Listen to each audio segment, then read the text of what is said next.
पिछले 2 महीने से चातुर्मास का यहाँ पर आयोजन किया गया था। मैं इस समय बोरीवली पश्चिम में हूँ और यहाँ पर बात करना चाहूँगा, काफ़ी जो हैं पंडित जो यहाँ पे आए थे उनका कैसा अनुभव रहा है। सर, मैं आपसे जानना चाहूँगा कि जिस तरह से यहाँ पे कार्यक्रम किया गया और सबसे बड़ी चीज़ है कि गौ माता का महाराष्ट्र में राज्य का दर्जा दिया गया, एक माँ के समान, क्या कहना चाहेंगे?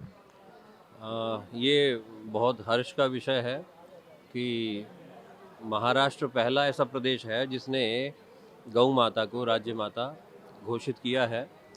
जगत गुरु पूज्य शंकराचार्य जी भगवान के द्वारा उनके आशीर्वाद से ये कार्य हुआ है और जो उनका स्वप्न है, संकल्प है कि गौ माता को राष्ट्र माता घोषित किया जाए, वो भी शीघ्र ही होगा, ऐसा हमें पूर्ण विश्वास है। उसी संकल्प को लेकर के महाराष्ट्र का संकल्प बहुत बृहद है वैसे तो, किंतु अभी उन्होंने 33 करोड़ आहुतियों का संकल्प रखा है कि गौ माता को राष्ट्र माता बनाने के लिए 33 करोड़ आहुति दी जाएंगी। पहली इसकी आधारशिला जो है ना, तीर्थराज प्रयाग में रखी गई। कुंभ के अंतर्गत इस यज्ञ को प्रारंभ किया गया। पहला यज्ञ वहीं पर हुआ था।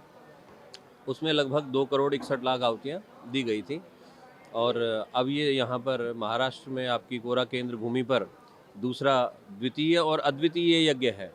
क्योंकि आपने यज्ञ बहुत से देखे होंगे और निरंतर धर्म भूमि है भारत, यज्ञ चलते रहते हैं, किंतु इतना लंबा यज्ञ चल पाना वो एक असंभव सी बात है। तो 2 महीने तक ये भगवान का चातुर्मास्य यज्ञ यहाँ पर चला है और इस यज्ञ के अंदर लगभग 425 ब्राह्मण रहे और हमें ब्रह्मापद महाराष्ट्र के द्वारा दिया गया और इस यज्ञ में लगभग 3.5 करोड़ आहुतियाँ दी गई हैं। 3.5 करोड़ से थोड़ा सा अधिक आहुति दी गई है और इन यज्ञ में 425 ब्राह्मणों की संख्या रही।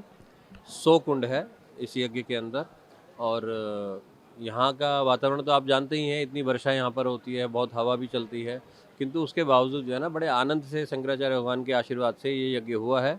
और अभी शंकराचार्य भगवान ने जो है ना 108 परिक्रमा भी यज्ञ की हैं और बड़ा अद्भुत यज्ञ है। गणपति कितने यहाँ पर मैंने देखा कि बहुत सारे ऐसे छोटे बच्चे भी आए थे जो कि देखा कि वह एकदम हिंदू धर्म का पालन, क्या वो शिक्षा के लिए आए थे कि किस? महाराष्ट्र का गुरुकुलम है, जगत गुरुकुलम के नाम से, वो उसके विद्यार्थी हैं। वो शिक्षा भी प्राप्त करते हैं, वो यज्ञ भी करते हैं। यज्ञ में भी उनको वर्णित किया गया और यहाँ पर शिक्षा प्राप्ति करते हैं। सब संस्कृत पढ़ते हैं, संस्कृत के विद्वान हैं और महाराष्ट्र का जैसा संकल्प है 10,000 विद्वान ब्राह्मणों को तैयार करने का, तो उसके अंतर्गत जो है ना वे सभी शिक्षा प्राप्त करते हैं महाराष्ट्र के सानिध्य में। महाराज जी ने कहा, मुझसे अभी बातचीत हुई, उन्होंने कहा कि मैं यहाँ के बाद बिहार जाऊँगा, तो क्या बिहार जब आप लोग जाएंगे यहाँ से तो वहाँ पर भी राज्य माता का दर्जा देने के लिए गौ माता की बात होगी? हाँ, निश्चित ही होगी। देखिए, हम तो इस विषय में अधिक नहीं कह पाएंगे, तो महाराष्ट्र ही सर्वज्ञ हैं, वही जानते हैं।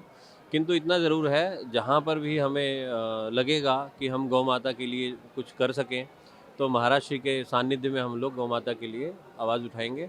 और जैसा कि होता है, व्यक्ति अपने पहचान वाले को वोट देता है, तो हम इस धारणा को बदल देना चाहते हैं कि जो गौ माता का हित चाहे, गौ माता के लिए कुछ अच्छा करना चाहे, राष्ट्र माता घोषित करने में योगदान देना चाहे, उसको ही हम वोट करें, ऐसा हम जन जागृति लाना चाहेंगे। तो आपने देखा कि जिस तरह से महाराज जी ने बताया है कि इनका कहना था कि गौ माता की रक्षा करने वाले और गौ माता की जो हत्या करते हैं उसका विरोध करने वाले जो लोग इस धरती पे हैं, खासतौर से हिंदू समुदाय के लोग, उनसे ये आग्रह किया गया है कि जो उनकी रक्षा करे और उनके हित में बात करे, मतदाता उन्हें ही अपना vote they. On TV news के लिए कैमरामैन बालक के साथ हरीश तिवारी।